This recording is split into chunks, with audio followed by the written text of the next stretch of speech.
Bismillahirrahmanirrahim. Assalamualaikum warahmatullahi wabarakatuh. Okey, apa khabar daripada followers Dues Academy? Alhamdulillah kita masih lagi diberi peluang hari ini oleh Allah Subhanahu Wa Taala. InsyaAllah sama-sama kita manfaatkan masa yang Allah berikan, Allah kurniakan kepada kita, insya-Allah ke arah yang bermanfaat. Okey, insya-Allah hari ini insya-Allah saya nak kongsikan 6 perkara kenapa kita perlunya belajar tajwid. Okay, insya-Allah saya terus kepada point, insya-Allah secara mudah dan simple dan boleh faham insya-Allah. Okay, yang pertama adalah sebab apa kita perlunya belajar tajwid adalah itu kita nak membezakan bacaan Al-Quran dengan kitab-kitab lain ataupun buku-buku lain. Biasa kalau kita baca buku lain, contoh fiqh bermaksud apa semua, kita akan baca alunan lain, alunan cara pun berbeza. Tapi apabila kita nak baca Al-Quran, mesti ada alunan dia kan. Contoh, Bismillahirrahmanirrahim. Okey, itu yang pertama, membezakan bacaan Al-Quran dengan kitab lain. Okey, yang kedua. Yang kedua adalah kita nak membenarkan makna untuk ta'abudillah, untuk kita nak beribadah pada Allah dan juga mengikut sunnah Rasulullah sallallahu alaihi wasallam. Okey, itu adalah yang kedua. Itu kita nak mengikut sunnah Rasulullah sallallahu alaihi wasallam. Seperti mana kita tahu daripada surah Al-Muzammil ayat yang keempat, a'udzubillahi minasyaitonirrajim, warattilil qur'ana tartila. Bacalah Al-Quran dengan secara tertil. Okey, tertil kat situ ulama mengatakan maksudnya kita nak baca Al-Quran mestilah baca dalam keadaan yang betul.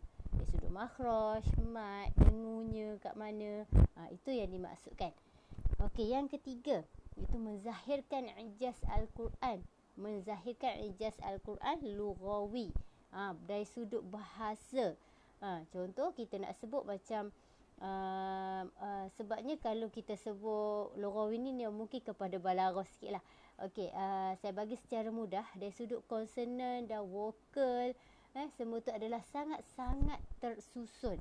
Subhanallah, itu adalah antara kelebihan Al-Quran yang Allah kurniakan kepada kita seluruh dunia. Okey. Okey, yang keempat itu kita nak mencantikkan lagi bacaan Al-Quran dan kita nak hiasinya iaitu dengan jelas pada maksud dan maknanya.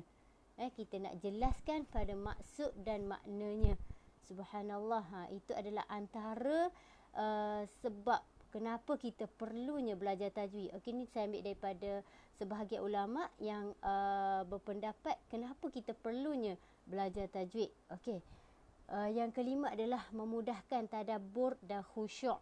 Memudahkan tadabbur dan khusyuk. Okey, contoh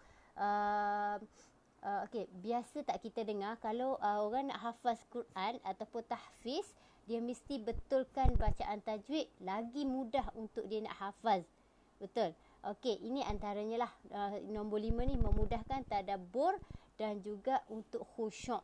Okey, contoh kita nak sebut ihdinas siratal mustaqim, tunjukkanlah kami jalan yang lurus, tapi kita tak sebut itu ha. Okey, kita tak sebut ha. Itu adalah antara hukum-hukum daripada tajwid, itu makhraj. Okey, boleh. Okey, yang keenam adalah kita nak keluar daripada fitnah. Keluar daripada fitnah ni macam mana? Okey, kita keluar daripada fitnah, contoh kita nak jadi imam, Okey, jika kita baca Al-Fatihah tidak kena pada bacaan tajwid, okey, dari situ akan jadi fitnah kepada makmum. Jadi itu antara perkara tujuan sebenar kenapa kita perlunya belajar tajwid.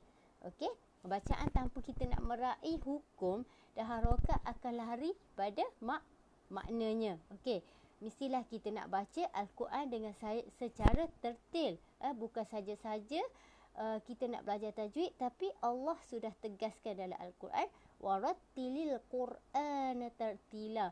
Bacalah Al-Quran secara tertil. Okey.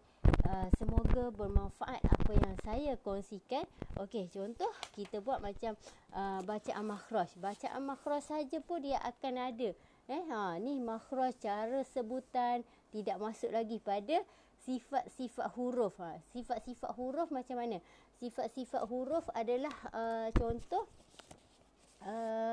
kita nak sebut ra, getaran ra. Okey, kalau sin, macam kita sebut sin, macam angin keluar. Subhanallah, kalau kita belajar secara mendalam, bab tajwid ini memang sangat-sangat kita dapat menikmati dan kita akan dapat baca Al-Quran dengan baik dan insya-Allah kita akan rasa seronok sangat untuk kita nak baca. Okey, contoh saya ada sedikit cerita. Macam saya belajar dulu, walaupun kita rasa kita baca Al-Fatihah semua kan, macam betul, tapi waktu saya belajar dulu, syekhah saya akan ajar daripada alif hingga ya. Kami jadi pelik, nak baca alif hingga ya dulu. Sepatutnya terus je lah baca Quran, tapi sebenarnya kat situ apa objektifnya adalah untuk kita nak betulkan dari sudut makhraj dan juga sifat huruf. Contoh kita sebut tu dekat mana? Tengah kerongkong kan. Tapi tu kat sini pangkal kerongkong. Okey, bila kita sebut jadi tak? Tu antaralah kepentingan kenapa kita perlunya belajar tajwid. Okey, setakat itu sahaja. Mungkin saya ulang sedikit 6 perkara yang saya kongsikan tadi. Okey, yang pertama membezakan bacaan Al-Quran dengan kitab-kitab lain. Yang kedua, membentuk makna, membenarkan makna ta'abudillah, itu ibadah kita dengan Allah dan mengikut pada sunnah Rasulullah sallallahu alaihi wasallam. Yang ketiga, menzahirkan ijaz Al-Quran lughawi dengan baik. Okey, dan yang keempat, mencantikkan lagi bacaan Al-Quran. Kita hiasi dengan makna-makna yang jelas. Okey, dan yang kelima, memudahkan tadabbur dan khusyuk. Dan yang keenam, keluar daripada fitnah, terutama apabila kita menjadi seorang imam. Okey, semoga bermanfaat, dan 6 perkara ini bukan daripada saya. Ini saya ambil daripada sebahagian daripada ulama yang mengulas kenapa perlunya belajar tajwid.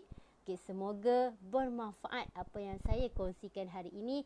InsyaAllah sama-sama kita amalkan dan kita sentiasa tambahkan ilmu. Macam diri saya sendiri juga, sentiasa kita akan belajar kerana ilmu tidak pernah habis untuk kita nak belajar. InsyaAllah kita akan belajar sampai ke liang lahat. InsyaAllah. Semoga bermanfaat apa yang saya kongsikan hari ini. InsyaAllah saya akan sambung lagi live saya akan datang. Assalamualaikum.